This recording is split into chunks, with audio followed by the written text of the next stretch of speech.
Oi, pessoal, tudo bem?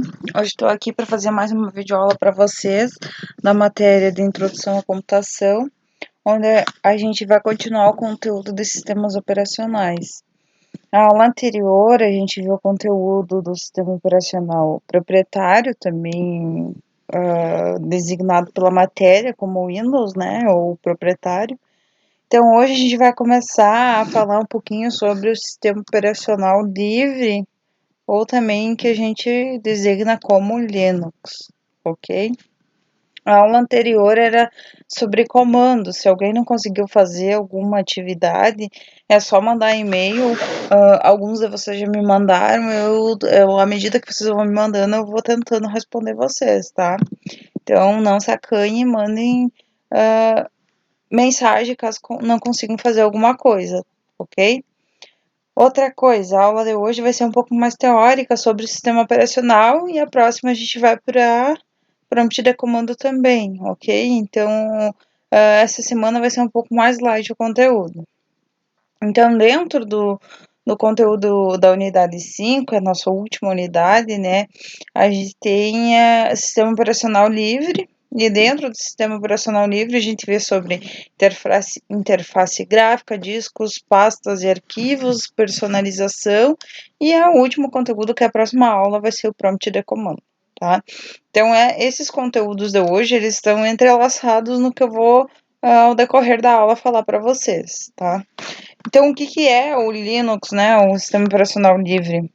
Ele é baseado no sistema Unix, né, e é um dos mais conhecidos exemplos de código aberto ou software livre, como a gente pode falar. Vocês também vão ver open source, né, na literatura, tá? Então, o termo GNU Linux ou GNU, a gente geralmente fala GNU, né? GNU Linux refere-se a qualquer sistema operacional do tipo Unix, tá? Aonde o sistema operacional vai utilizar o núcleo ou o kernel do sistema operacional vai ser o Linux, tá? Com os programas da GNU. E agora vocês devem estar se perguntando, mas o que é Unix, o que é GNU e o que é Linux, então, né? Então, eu vou tentar dar uma explicadinha aqui para vocês. Vou tentar não, né? Eu vou explicar aqui um pouco para vocês o que é cada um desses termos para deixar um pouco mais claro, tá? Então, Unix é um sistema operacional proprietário, que ele foi desenvolvido em 1970, né, por Ken Thompson, e por uma série de desenvolvedores, tá? Então, é como se fosse o CERN, como se fosse a organização que a gente poderia comparar com a Microsoft, tá? Do Windows, tá?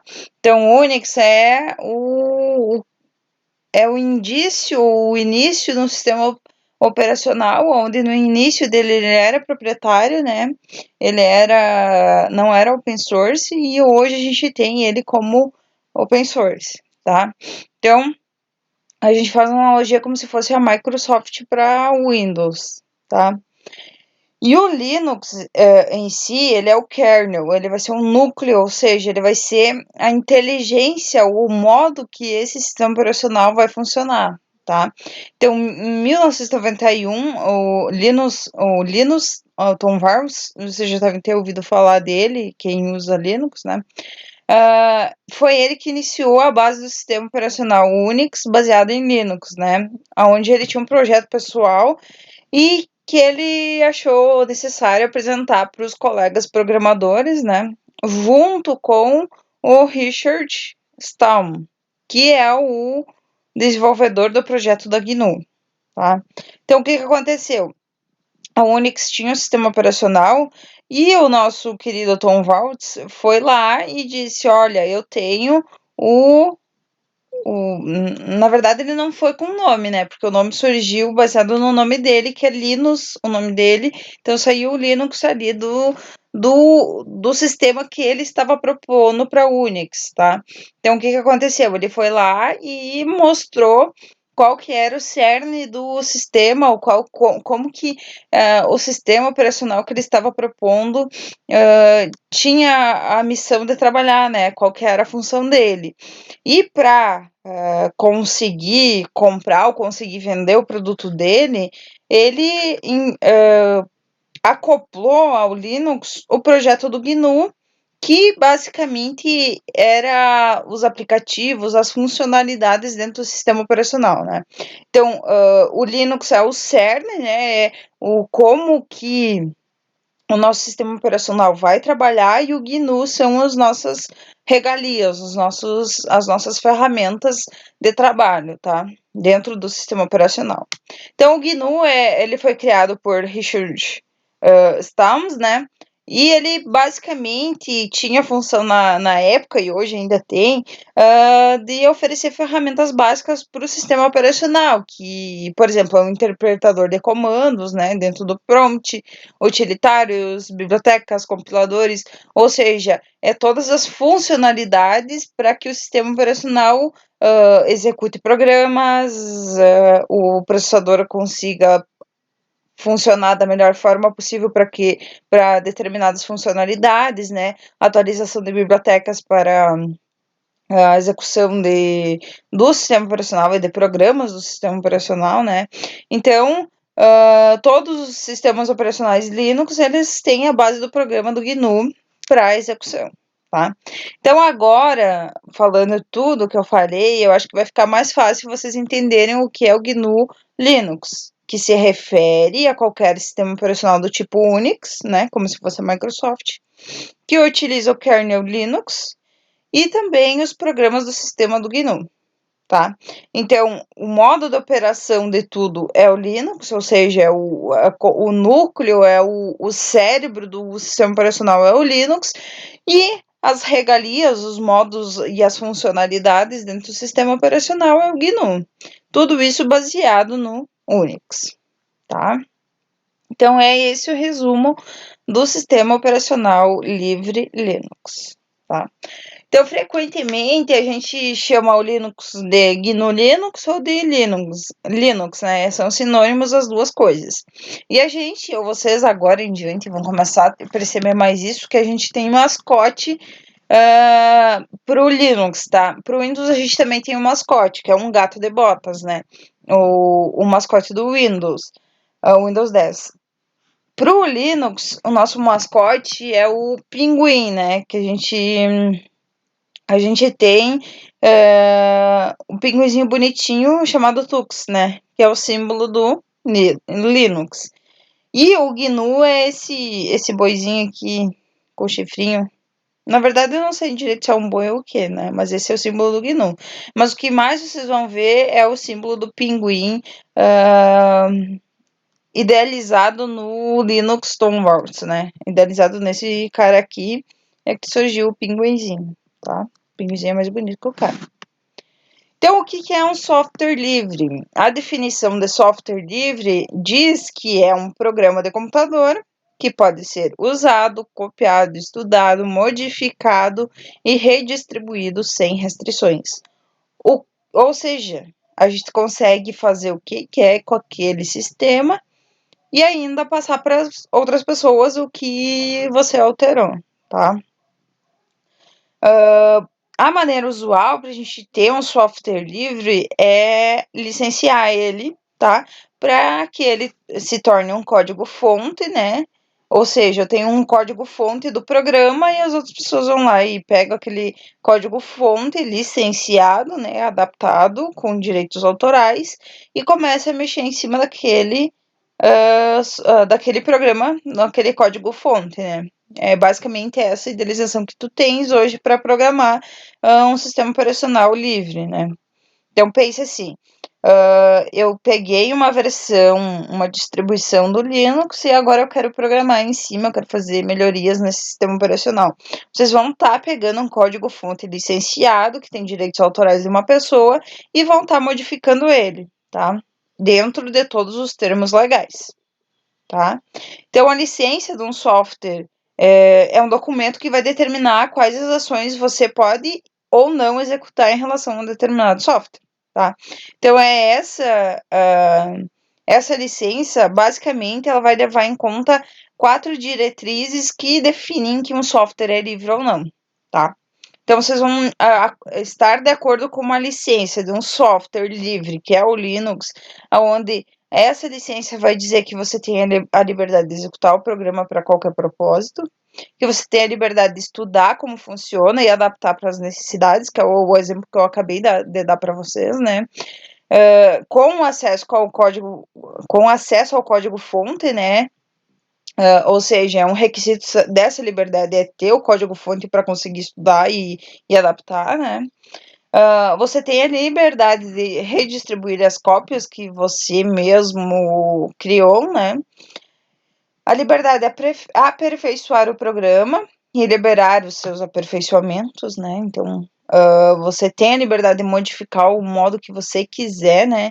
E distribuir para toda a comunidade para que ela se beneficie disso, né?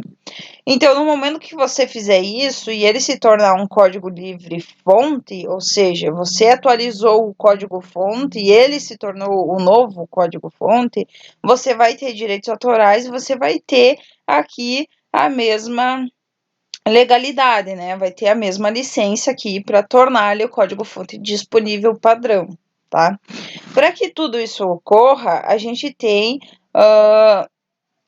a base dessas 4 liberdades é como se fosse uma obrigação chamada de copyleft, né? Que a gente tem o copyright, que é o que a gente não pode usar benefício, né? Você não pode modificar softwares com copyright, mas copyleft quer dizer que você pode distribuir, pode modificar, né? Ou seja, ele vai te passar a liberdade de copiar e modificar novamente o programa, mesmo que alguém já tenha modificado ele, tá? O que eu tô querendo dizer? Você pegou o código-fonte, modificou o código-fonte, e no momento que você vai distribuir a atualização daquilo, você vai estar dando direito para a próxima pessoa pegar a sua atualização e atualizá-la novamente, ou seja, modificá-la novamente, tá? Então, quando você vai distribuir uma atualização, você vai estar dando direito de copyleft para a próxima pessoa que pegar esse teu sistema operacional do código-fonte que você atualizou, tá? E agora eu tenho uma diferença comum que a gente vê de código livre e domínio público, tá? O código livre, ele vai ser utilizado com licenças típicas de GPL e BSD, tá? A licença GPL, ela é baseada em atualizações de mesma versão. É uma licença que vai te deixar atualizar desde que você lance a mesma versão. E a BSD é uma licença que te deixa modificar e fazer qualquer coisa de qualquer versão para qualquer versão, pegar utilitários de outra versão e colocar nessa, né? E ela vai garantir os direitos autorais do programador ou da organização que lançar esse código-fonte dessa distribuição, tá? Ou seja, vai ser do domínio da pessoa que criou aquele código-fonte, tá? Vai te dar os direitos autorais. O software de domínio público é quando o autor do software renuncia à propriedade do programa, ou seja, ele não quer ter o nome como dentro dos direitos autorais, ele não quer ser exposto a esses direitos, né? E ele vai se tornar, então, esse software um bem comum, onde todo mundo pode usar e ninguém vai ter direito autoral e não vai ter uma licença em cima daquele software, tá? Então, o que a gente mais utiliza e o que é um pouco mais seguro vocês fazerem é usar software livre com licença, né? Então, que não seja de domínio público, tá? Porque se a pessoa renunciou ao direito autoral, algum motivo ela teve em algum momento, talvez, tá? Então, a gente costuma utilizar software livre com licença GPL ou BSD. Algumas características do Linux que a gente consegue denotar, assim, com maior nitidez dentro do sistema operacional. A segurança é uma delas, onde ele vai prezar por uma segurança um pouco mais simples, que vai ter múltiplos usuários, né? E esses usuários vão respeitar limitações dentro do sistema operacional. E essas limitações e esses múltiplos usuários que eu tenho dentro do meu sistema operacional, eles são baseados em propriedades, né? E essas propriedades, quem vai estipular vai ser o administrador do sistema, também chamado de root, tá? Então, o administrador do sistema ou o usuário root, ele vai conseguir, ou ali no slide eu tenho regalias de configuração das contas e configuração de todo o sistema operacional e, consequentemente, propriedades de segurança para aqueles usuários, tá? Então, tal usuário ele não pode acessar tal pasta, tal usuário não pode acessar tal pasta. Essa é a segurança típica dentro do sistema operacional Linux, tá? Agora, segurança com vírus, com malware, a gente não se preocupa tanto porque, como não é um software proprietário, ninguém paga por ele, as pessoas, ao invés de tentar fazer vírus para atacar o sistema operacional, estão lá tentando criar um código-fonte melhorado, tá? Então, a tendência de ter malwares ou vírus dentro do sistema operacional livre é muito menor do que quando a gente vai para o sistema operacional proprietário, tá? Outra característica do Linux é a estrutura de diretórios, tá? Então, eu vou ter pastas e arquivos organizados dentro do computador, onde a gente vê o HD como forma de armazenamento também, assim como no Windows, tá? Mas um diretório pode ter informações de vários dispositivos, né? Da partição do HD, do CD, do pendrive, né?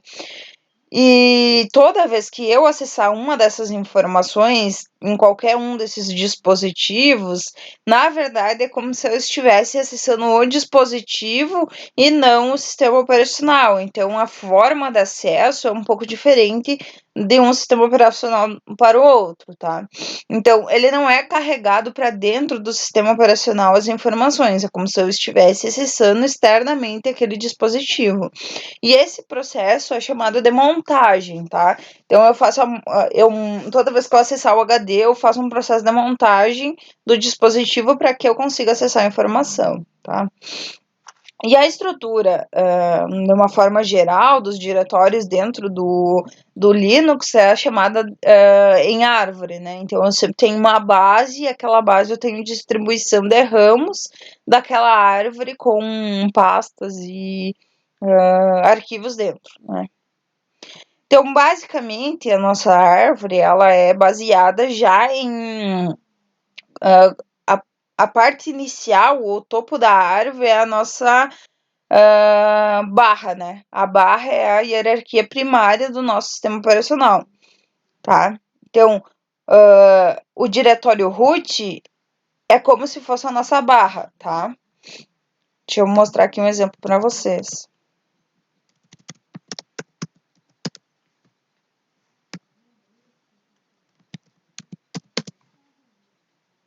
Eu tava fazendo uns testes aqui.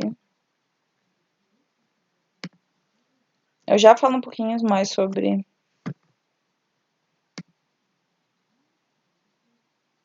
Ó, eu vou abrir aqui. E se eu tentar me localizar aqui, eu tô dentro de aluno@debian, né? Então, eu tô dentro do home do usuário aluno. Agora, se eu lugar como root, eu vou estar dentro do usuário root, então tô como administrador. E eu tô dentro do caminho /home/aluno, tá? Então, se eu der um cd, ele vai me retornar para o usuário root dentro do sistema, tá? Se eu der um cd barra, e eu acabei de falar para vocês que o nosso diretório padrão é o barra, então o primeiro nível de hierarquia do nosso sistema é o barra, seguido do root, tá? Então eu só consigo acessar isso aqui se eu tiver como root dentro do sistema aqui, tá? Não, eu consigo acessar, ó, se eu dar aqui cd barra, ó, eu consigo acessar daqui também. Mas a nossa hierarquia, ele sempre vai começar no barra, tá? O diretório do root, a primeira hierarquia do sistema de arquivos, ou somente barra, é a hierarquia primária, tá? Então, depende do sistema operacional que você estiver, e no meu caso não, a hierarquia pode começar no root, tá? Tem um barra root. O meu começa só em barra. Então tá aqui toda a minha hierarquia que eu vou falar um pouquinho sobre para vocês, né? Barra bin, vamos olhar aqui, bin, né?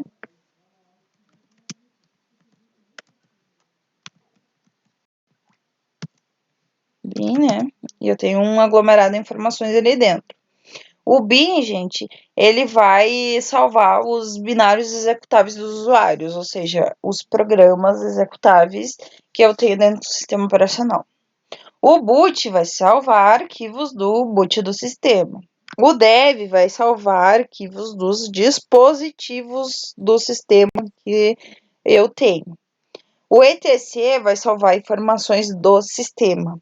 O home vai ser o diretório para os usuários. O lib ele vai salvar as bibliotecas essenciais do sistema operacional. O barra média é o diretório de montagem de dispositivos ou depende do sistema, é MNT, tá? Aqui. Em vez de ser média, eu tenho MNT, né? Então, os arquivos de montagem dos dispositivos, ou seja, quando o sistema inicia, quando o sistema operacional vai iniciar, os arquivos que eu tiver, todos os arquivos que eu tiver dentro do diretório MNT, eles são executados para que, quando o sistema operacional ative, ele funcione todos os dispositivos externos, né? Teclado, mouse, esqueci. Esqueci o outro, a tela, né? A tela, Então, basicamente, são esses, mais esses aqui. OPT, eles são aplicativos adicionais não oficiais, né? Então, é um diretório que eu tenho ali, mas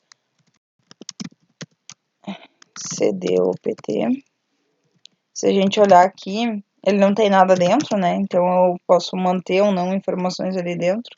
Deixa eu colocar como root.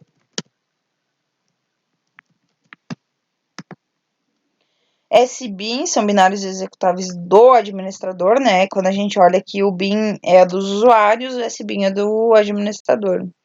SRV é o diretório para dados de servidores e serviços. Lembra que lá no Windows a gente olhava os serviços que estavam sendo executados?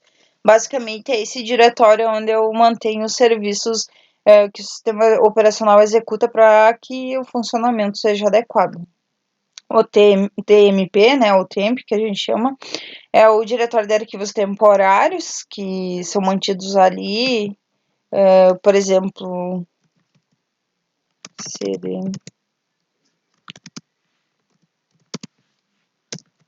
Ó, aqui eu tenho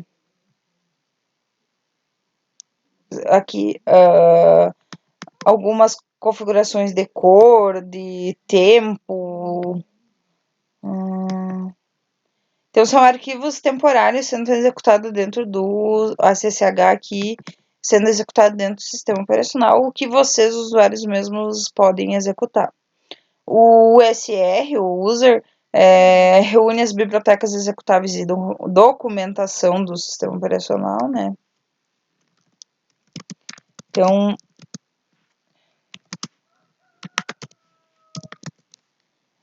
bin, games, include, lib, local, sbin, share, source. Então, ele vai ter a base, vai ser alguns, por exemplo, aqui, sbin, ele tem dentro do users, né? Então, ele vai reunir algumas informações que vocês têm em outros diretórios, tá? O var vai ser diretórios de arquivos variáveis, de configurações de rede, de conexão externa, acesso remoto, tá? Então, ter alguns arquivos. Essas coisas que eu estou falando para vocês, no Windows eu também tenho, mas isso não fica tão exposto ao usuário como é no Linux. O Linux é um código-fonte que eu tenho para programar em cima, então por isso que eu estudo essas partições, esses diretórios, né? Então, o var é o diretório de arquivos e variáveis para ativação de serviços, né? O root é o diretório do usuário root e o proc é o diretório virtual com configuração do sistema, né? Deixa eu olhar aqui.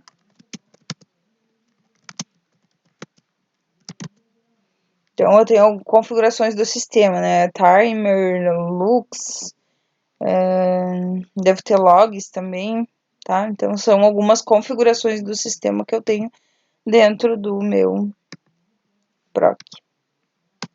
Então, basicamente, são esses os diretórios padrões que eu tenho dentro do sistema operacional Linux.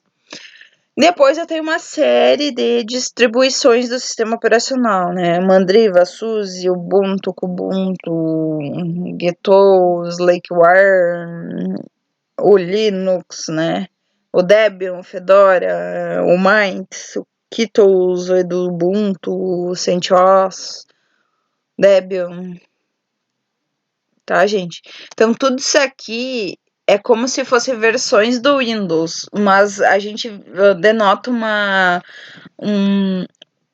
características bem peculiares dentro dessas distribuições, tá? Ou seja, eu tenho funcionalidades específicas, agilidade de um sistema diferente para o outro, tá? Então, eu tenho mudanças um pouco mais drásticas dessas versões ou desses tipos de distribuições do Linux, tá? Agora, algumas vantagens do sistema operacional. O preço, né? Gratuito, então eu tenho a liberdade de utilizar e repassar, né? Estabilidade, muitas vezes, quando as distribuições eu escolho, eu pesquiso uma distribuição que tem uma certa estabilidade, ela é muito boa, ela não vai ter travamento, pouca perda de informação, né, ou problemas com o sistema. Então, eu tenho versões, distribuições extremamente estáveis que eu consigo ter uma estabilidade boa do sistema operacional.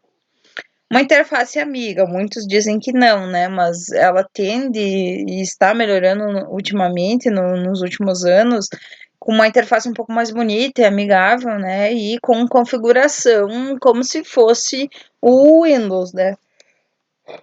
Eu acho que algumas peculiaridades dentro do sistema. Principais aplicativos disponíveis, né? O Linux diz que ele supre muito bem a necessidade do computador para os trabalhos rotineiros, né? Como acesso à internet, eu tenho alguns aplicativos específicos para e-mail, para ouvir músicas, para ver vídeo, né? Então ele diz que ele coloca os aplicativos padrões disponíveis e que vão suprir a necessidade dos usuários tranquilamente, né? Basta apoio na internet. Sempre que eu precisar de ajuda, eu tenho eu consigo encontrar basicamente milhares de informações em milhares de sites sobre qualquer assunto do Linux, né?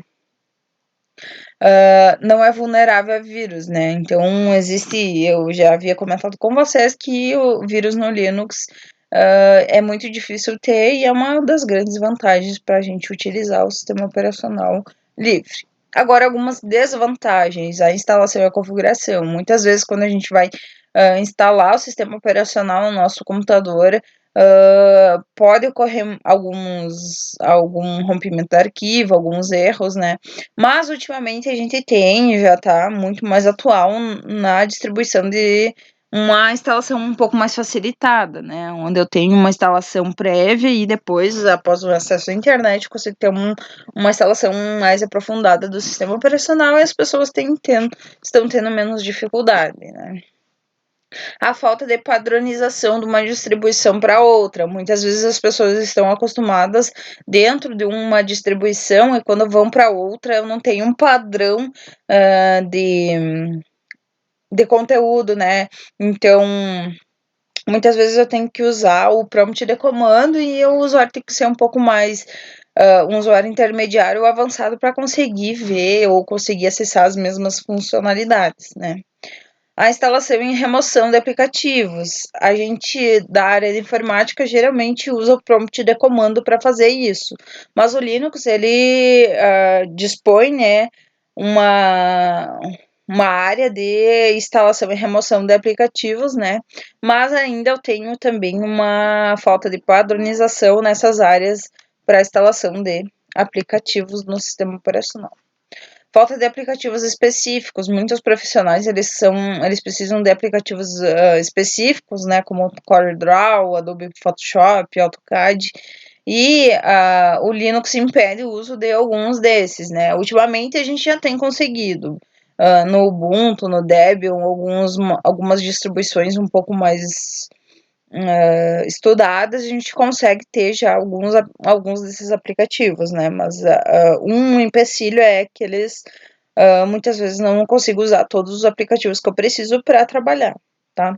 E poucos jogos, isso é mais para os jogadores, né? Mas o Linux possui uma ampla gama de aplicativos para várias áreas, mas ainda é fraco no que diz respeito a jogos de qualidade. Então, atualmente, a maioria dos usuários se foca para jogos no Windows, porque é a tendência do mercado e é o que vocês mais gostam, né? Para quem gosta de jogar. Então aqui tá um resuminho, né, das vantagens e desvantagens. Vantagens: preço, estabilidade, interface amigável, principais aplicativos disponíveis, comunidade ativa na internet, menos suscetível a vírus e central de programas, que é basicamente junto com a comunidade ativa, né? O central de programas é o que vai auxiliar vocês a tirar dúvidas de alguma coisa que vocês tiverem dentro do sistema operacional.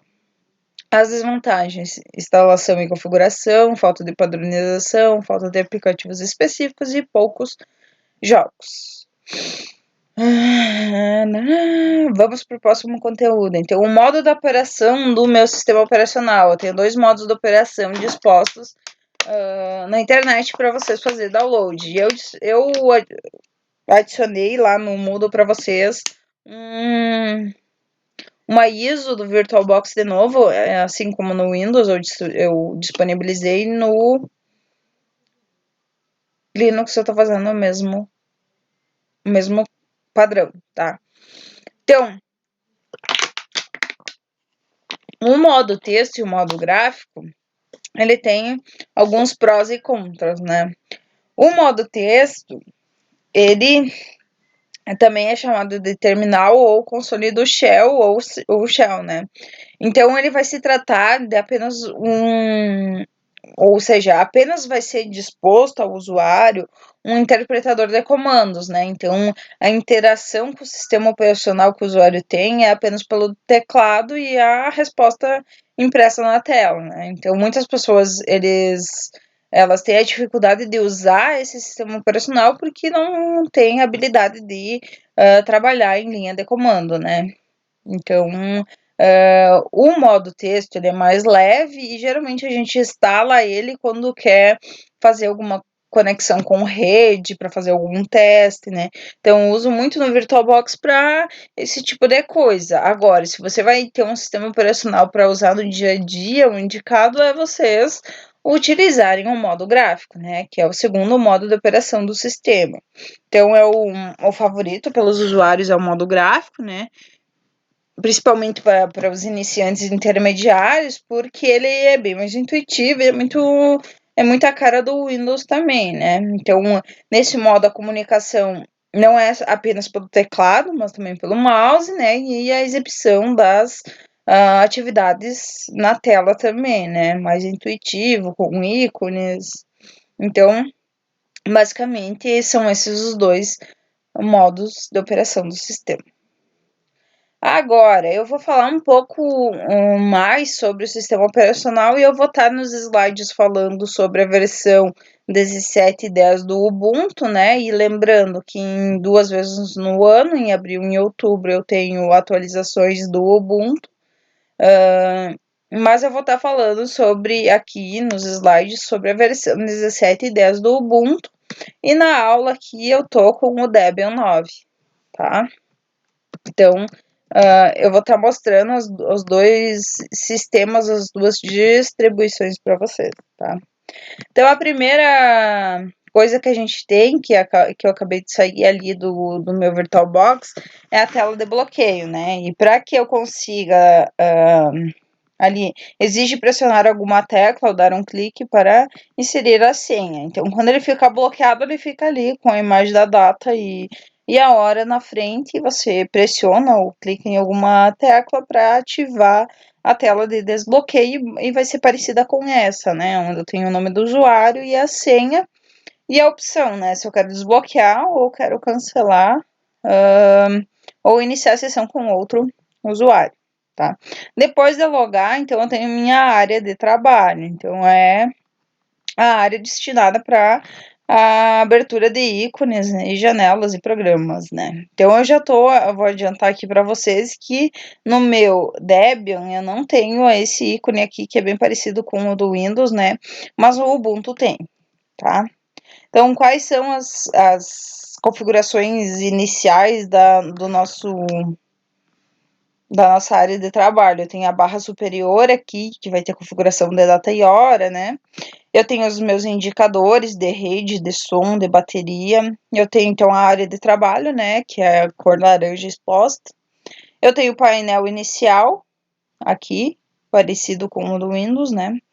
E o lançador, que vai ser a nossa área Dash, que vai conter alguns aplicativos padrões expostos aí para vocês. Se a gente olhar aqui para o meu Debian, eu não tenho aqui o lançador e também não tenho o menu aqui embaixo. Eu só tenho as configurações aqui de data e hora e a aba lateral com os indicadores de rede e tudo mais, tá? Então, na barra superior, ele vai ter atalhos para janelas, para programas abertos, né? E hora e data, agenda, status. Vou mostrar aqui para vocês o que aparece no meu Debian aqui.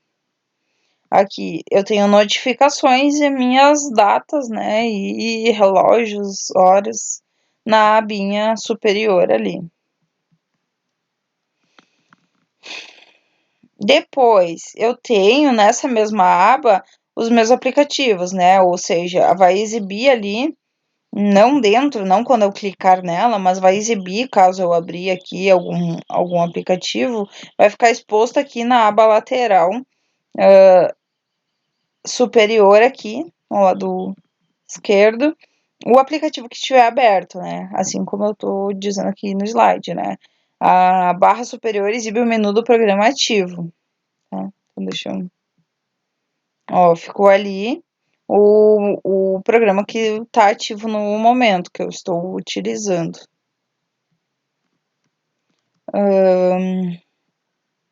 Então, esse botão de atividades, ele vai permitir que eu consiga ver os programas abertos e arrastar as janelas para o espaço do trabalho, né? Então, dentro do Ubuntu, eu consigo fazer essas configurações. Aqui, no meu caso, ó, se eu abrir, agora eu vou abrir o Firefox, ele vai demorar um pouco, mas vai ficar como o aplicativo usado o Firefox, né? Então, se eu vou na aba de atividades, dentro da aba de atividades, eu consigo modificar aqui a ordem de exibição, né, dos meus programas.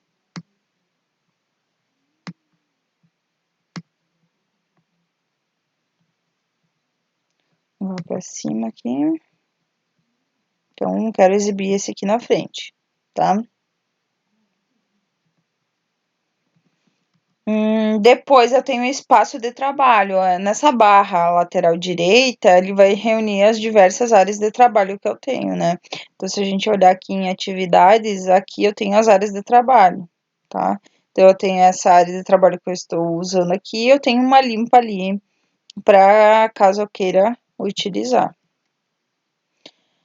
Dentro do dashboard ou dash, na barra lateral ali esquerda, vai ser fixado os programas abertos há pouco, né?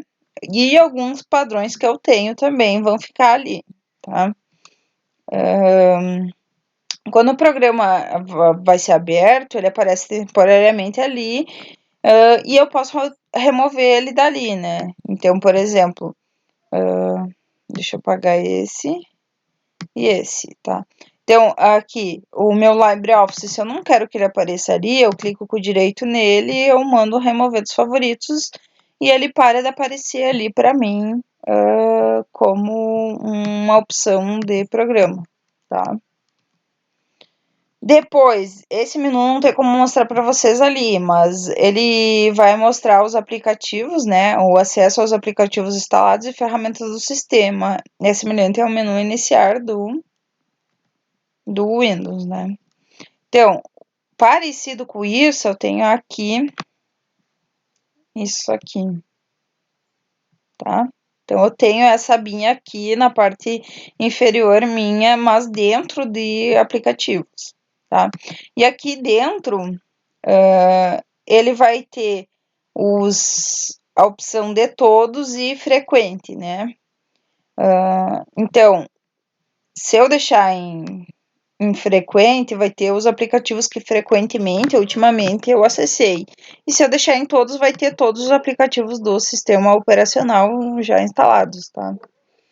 Então, basicamente, é isso que eu tenho dentro de atividades. Depois, ali na data e hora, eu tenho... eu já mostrei para vocês, né? Então, eu tenho o recurso do calendário, que eu posso agendar alguma notificação, né? Estou saindo aqui para cima. Aqui. Nenhum evento, né? Então, eu posso adicionar um evento ali para que eu consiga configurar tarefas para mim, né? Depois, aqui na nossa aba acima, eu tenho o menu de status. Esse aqui é o menu de status, né? Ele vai ficar configurações de conexão, usuários, volume, bloqueio de tela e desligamento. Vou mostrar aqui para vocês já no... Aqui. Conexão, né? O modo de conexão. Aqui não está conectado, gente, porque eu estava configurando dentro do VirtualBox para duas máquinas virtuais se comunicarem, né? Aqui o estado da bateria e os usuários, né? Então, aqui eu tenho algumas configurações de usuário, encerrar a conexão, e eu tenho configuração de conta. E dentro de configuração de conta, eu consigo alterar a imagem do usuário e a senha dele, né? Aqui, aluno, o nome do usuário, a senha, eu consigo alterar a senha e as configurações de acesso, né? Quando que a sessão foi iniciada. Vamos voltar aqui para o slide. Então, a gente pode clicar no usuário e ver as configurações, né? E aqui dentro eu consigo fazer as configurações da conta, né? A imagem, deixa eu ver se eu consigo trocar a imagem aqui. Consigo. Consigo trocar a imagem aqui também do meu usuário. Depois, nessa minha barra de status, eu ainda tenho aqui as configurações, tá? E essa aqui é parecida com um painel de controle lá do Windows, né? Onde eu vou ter configurações de rede, de personalização do ambiente, idioma, região, né? Então, energia, impressora, de rede aqui. Então, eu tenho, é semelhante ao nosso painel de controle lá, mas com algumas configurações a menos, né? Aqui, usuários, detalhes. Aqui a gente consegue ver aqui o Gnome. Eu já vou falar um pouquinho sobre ele, mas é bom vocês guardar o Gnome na mente para vocês saber depois do que eu tô falando. Outra configuração que eu tenho é o bloqueio, né? Clicar aqui, eu consigo bloquear a minha sessão, né? E as opções de desligamento e reiniciar o sistema. Aqui. Se eu clicar aqui,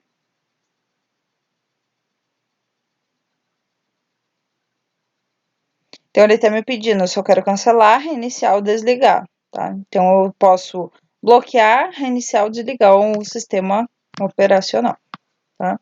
Assim como tá no slide. Agora eu vou falar um pouquinho sobre algumas opções padrões do Dash, o dashboard, que a gente sempre tem dentro do Linux, tá? A gente vai ter arquivos, programas e ajudas, tá? Então, no central de programas, aqui atividades, aqui programas. Então, eu sempre tenho esses 3 aplicativos padrões aparecendo ali para mim. E dentro de programas, eu tenho algumas opções que permite eu configurar, tá? Então, permite a busca e instalação de novos programas nessa área. Dentro de todos, essa área permite a busca e instalação de novos programas. Dentro de todos, eu tenho a categorização e alguns aplicativos que ultimamente eu utilizei ou algum aplicativo que eu queira instalar, tá? Caso eu não tenha instalado na parte lateral, eu posso instalar ele. Depois, na aba instalados, eu consigo remover os aplicativos que eu não quero mais utilizar, tá? Então, eu consigo remover aqui. Para instalar, eu tenho que vir aqui nessa área, né, para conseguir instalar algum aplicativo. Ali eu cliquei num que não estava instalado, ele vai dar a opção aqui de instalar. Então, dentro dos instalados eu consigo remover, né, ou olhar alguma configuração referente, executar, mandar executar, né. E em atualizações, eu tenho atualizações dos aplicativos, né? Aqui eu tenho atualização do sistema operacional, inclui melhorias de desempenho, estabilidade e segurança, tá? Então, eu tenho uma atualização do Debian ali que tá falando para mim. Então, basicamente, é isso que eu tenho aqui para vocês. Depois, a opção de ajuda do Dash vai te dar algumas informações que podem ajudar, caso vocês não consigam suprir a necessidade, vocês podem procurar na internet, né, nos sites do Linux lá, que vai ser tranquilo.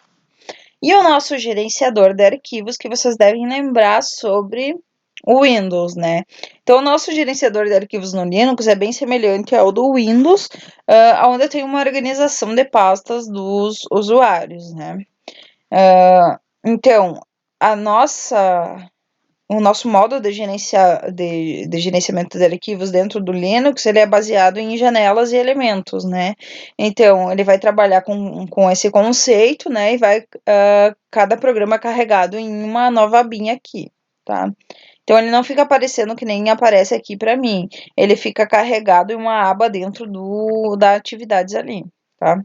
E ele pode alterar esses programas com Alt Tab. Eu não vou conseguir fazer isso aqui para vocês, porque eu tô dentro de uma máquina virtual, tá? Então, o teclado não funciona com Alt Tab para mim dentro do VirtualBox. Depois eu posso passar o link para vocês, caso vocês queiram fazer esse teste, se vocês estiverem usando o VirtualBox, para vocês conseguirem utilizar o Alt Tab, tá? Tem que ativar lá uma propriedade do teclado. Então, o gerenciador de arquivos do Linux, ele vai organizar os arquivos e pastas ou diretórios, né, dentro do sistema operacional. Por padrão, o gerenciador de arquivos do Ubuntu é o chamado Nautilus, tá? Nautilus. Mas eu falei do Gnome para vocês, né? Então, o Gnome e o Nautilus é a mesma coisa, tá? Aqui até apareceu. Ajuda do Gnome, tá? Então, o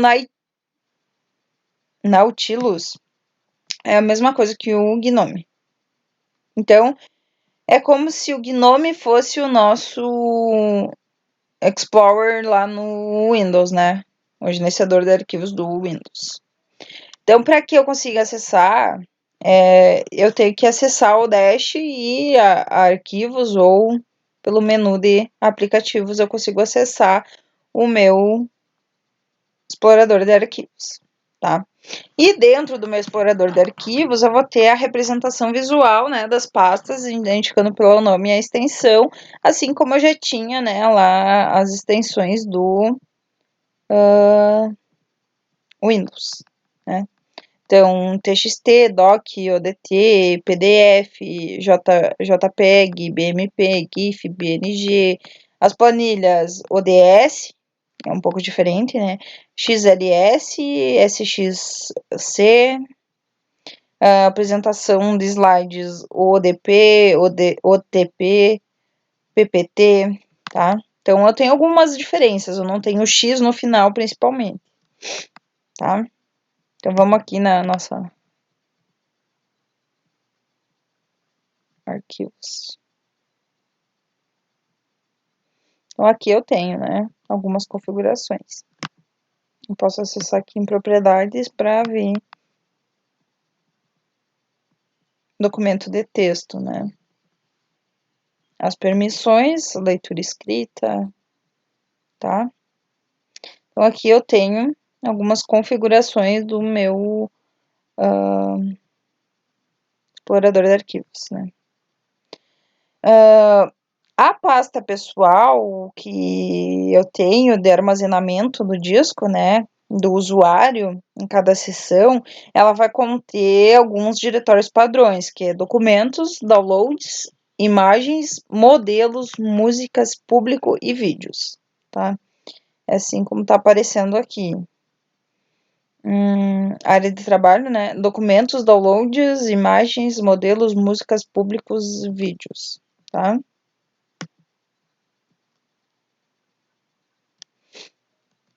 Então, basicamente, o que eu tenho no meu Gnome ou no Nautilus? A barra lateral, né?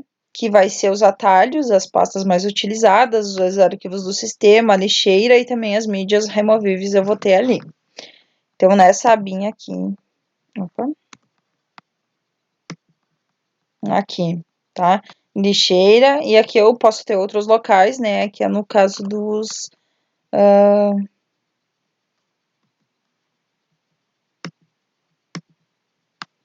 das mídias removíveis.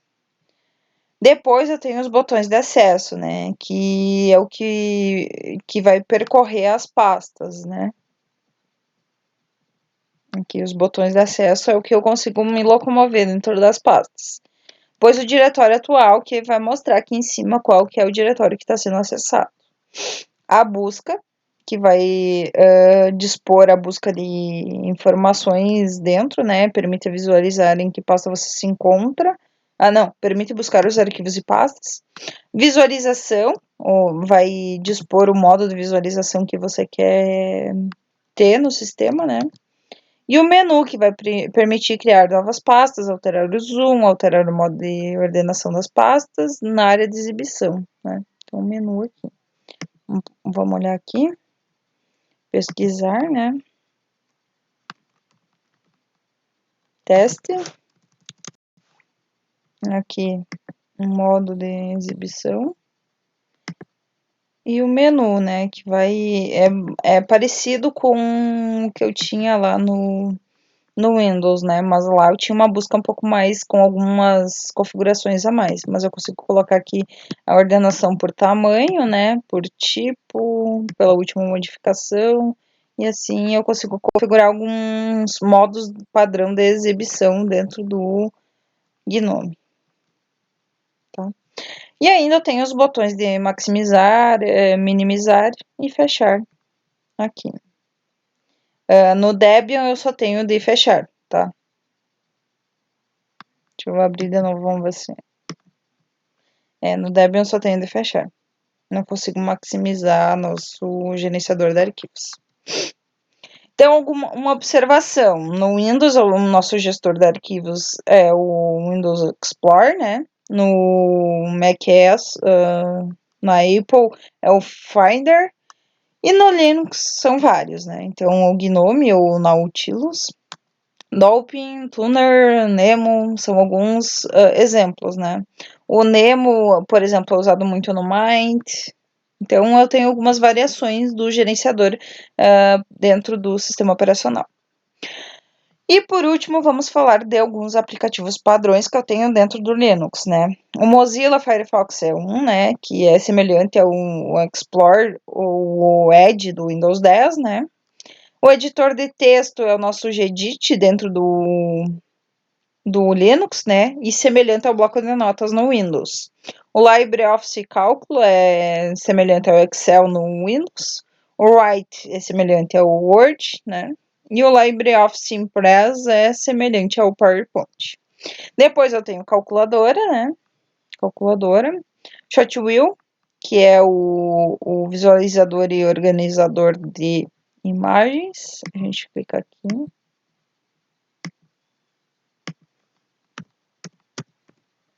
Shotwheel, né?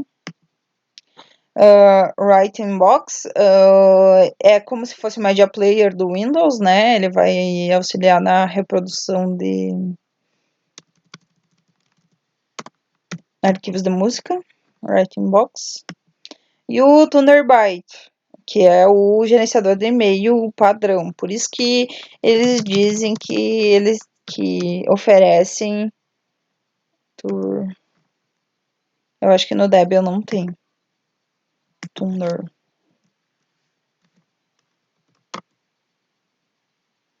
Aqui. Cliente do e-mail Thunderbird. Então, por isso que eles dizem que o Linux oferece os aplicativos padrões de funcionamento para usuários, né? O básico de funcionamento. Então, por hoje seria isso. Eu acho que a gente conseguiu dar uma embasada no conteúdo de sistema operacional livre, né? E eu vou deixar aqui algumas atividades para vocês fazerem, tá? A última atividade é a 14, e o objetivo é que vocês consigam interagir um pouco mais com o sistema operacional em interface gráfica, tá? Porque a próxima aula a gente vai para o modo de operação dentro da interface gráfica, mas é o prompt de comando, né? Então, quando a gente não tem interface gráfica ou interface por texto, a gente é como se estivesse dentro do prompt de comando, tá? Então, a gente vai ver prompt de comando na próxima aula. E as outras questões são bem fáceis, né? Basicamente, vocês têm que colocar o passo a passo ou responder, argumentar sobre alguma coisa ali para responder, tá? Então, para essa semana seria isso, gente. Espero que esteja tranquilo aí. Se cuidem e fiquem em casa. Até mais.